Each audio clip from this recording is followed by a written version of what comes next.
How did a simple maintenance job turn into an expensive and frustrating repair?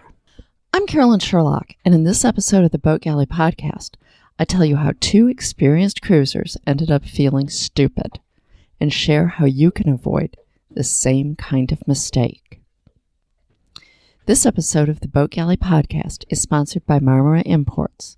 Their hand-loomed, fair trade, organic cotton Turkish towels are highly absorbent, dry quickly, fold flat, and are soft and luxurious, perfect for life aboard. Use coupon code PODCAST10 for 10% off any order of $40 or more. MarmaraImports.com. More than a towel. I'm feeling pretty stupid. When Barefoot Gal was hauled out last time, Dave and I planned to do routine maintenance on our drive leg while the yard did the bottom paint. Our part of the work didn't go quite as expected. To quickly summarize, Gemini catamarans with diesel engines have a steerable drive leg. Every 2 years, you're supposed to change the lower unit oil and, when needed, remove and clean up the steering pin. We've changed the lower unit oil before, and when we bought the boat, we bought the extractor to remove the steering pin whenever we'd have to. And it was time for us to do so, as the steering was getting stiff.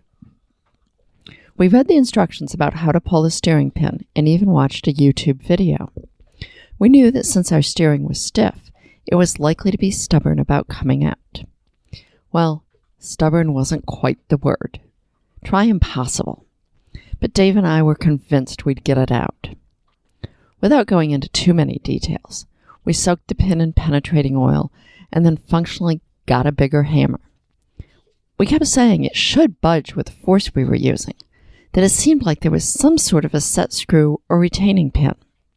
But we hadn't seen one in the videos or a mention of one in what we'd read.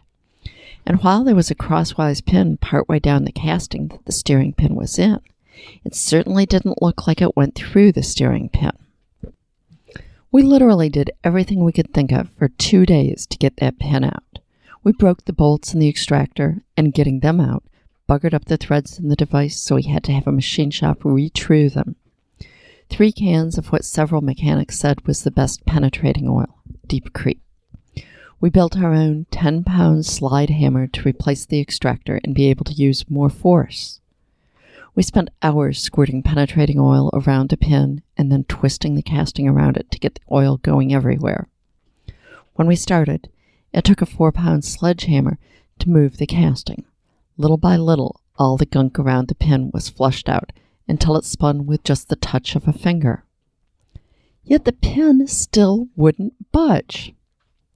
Finally, I wrote an email to the guy who had designed the extractor, and he's also a boat galley reader. I asked him if he knew any tricks, and there we had it. You did remove the pin that holds the reverse latch, didn't you? Well, no. That's the pin that we thought didn't go through the steering pin. And it doesn't go through it. It just clips the edge of it to, well, keep it in place. Talk about feeling stupid. Then it got worse. We discovered that in all of our efforts to remove the steering pin, we'd managed to put a slight bend in the retaining pin. So now the retaining pin wouldn't come out either.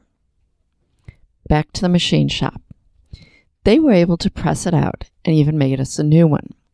The next morning, with our rebuilt extractor, the steering pin just slid out. Easily. Damn. So 3 days of wasted effort and creating work for ourselves. About $400 in penetrating oil, replacement bolts, extractor repair, parts to build a slide hammer, a heavier weight for the slide hammer, and 2 trips to the machine shop. We've been cruising long enough not to get into this situation, and both Dave and I are usually pretty mechanical, but every so often you have to be reminded of some simple truths. When a project is going badly, stop and reevaluate. We'd been told that this pin would be hard to get out, so we just kept applying more force. We needed to go back and look at different drawings of the steering assembly and different videos of how to pull it.